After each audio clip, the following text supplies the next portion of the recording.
welcome to the Whisky.com news on the 24th of January 2022. And we have a number of very interesting news. And the first news is the Ardbeg committee release. And that's pretty early for this year. And this has a story. It's not a story of direct experimenting, but of accident experimental, experimental edition with an accident. 13 years ago, there was a boiler breakdown at Ardbeg. So the steam boiler that creates the steam that heats the stills broke down, so they couldn't distill. But in the production, you still have some stuff in there. So the wash bags were filled up to the top, and they were fermenting, and they could just throw it away. That was their only choice, or just keep it. And they kept it for 3 weeks. So that was fermenting in these wash bags for 3 weeks, which is far from everything we know about in the industry. And definitely far away from what you normally expect for distillation at Ardbeg. And what they did is they just kept it and filled it in special casks, and had a very different taste to it. But they marked the barrels or the casks, and now they actually bottled these experimental casks, or these accidental casks, of these 6 wash bags for 3 weeks of fermentation. The committee release has a ABV of 49.4% ABV. It was matured in ex-bourbon casks, first fill and refill ex-bourbon casks, and will be released on the 8th of February for Ardbeg committee members. Very interesting. It must be really interesting what kind of flavor you get there. Then we have news from the Lochlea Distillery. And their first whiskey from the Lochlea Distillery is coming out, and it's coming out at Burns Night. The famous Scottish author, or their Scottish author, is and that is his night. And the Lowland Distillery will bring out their inaugural release there.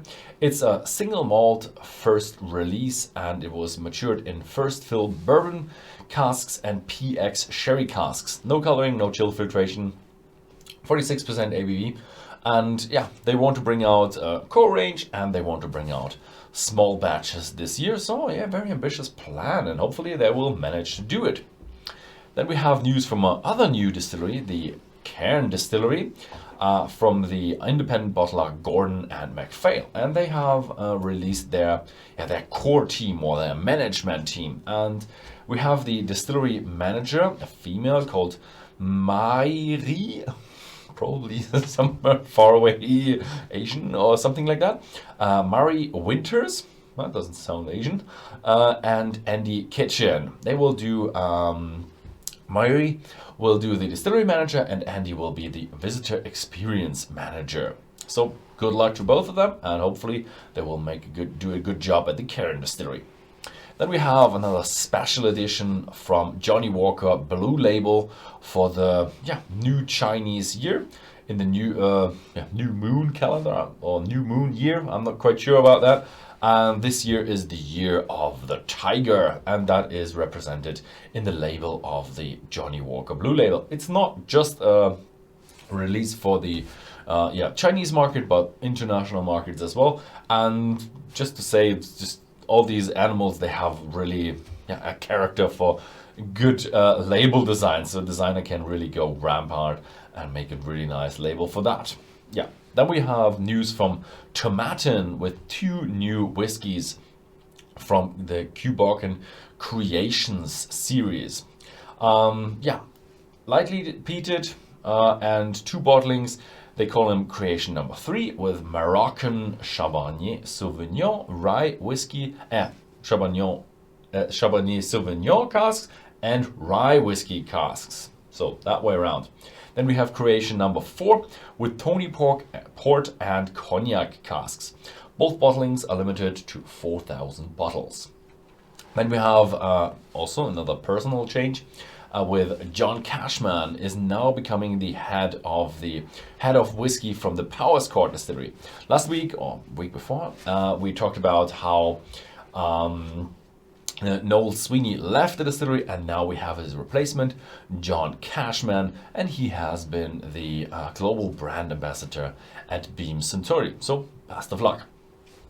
Then we have a new oldest whiskey for the GlenDronach distillery. So the oldest GlenDronach distillery up till now has been released. It's limited to 194 bottles, was distilled in the year 1971, quite a long time ago, and it was matured nearly completely in PX and Oloroso, so sherry cask, 43.8% ABV, and here comes the kicker, the suggested retail price is 20,000 Great British pounds.